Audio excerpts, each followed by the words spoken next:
yaktın yarım devin, senin tıvarım devin, çıktım varım devin, seyen yarım. Durmuş yolu avardır, geçmesi kıyındır, menin bu kalbimde gam kutlu kendir. Yatmayan yarım, geceler yatman, sevgimiz köydi, arzuya yetme. Bu gece tüm gece tüskünüp kaldım, oy fikire batıp sana sardım. Bevin yaktın yarım bevin, senin tıvarım bevin, çıktın varım bevin, seyen yarım.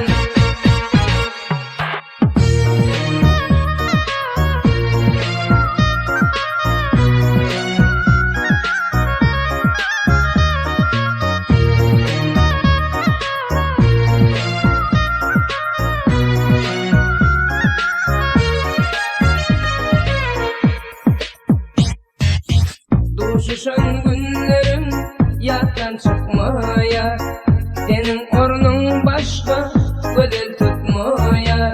Yatlayan yarım, geceler yatman, sevgimiz köydi, arzuya yetmem. Bu gece tüm gece tüskünüp kaldım, oy fikire batıp sana sardım.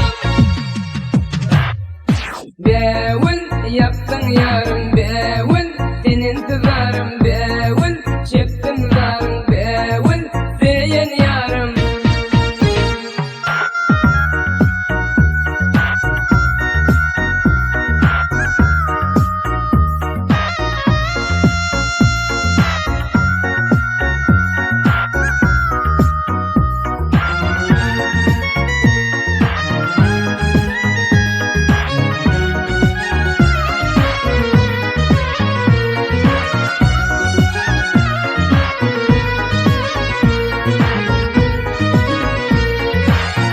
Ayrılık derdinin yandalı canım, ayrılık yandırdı bilmedin yarım.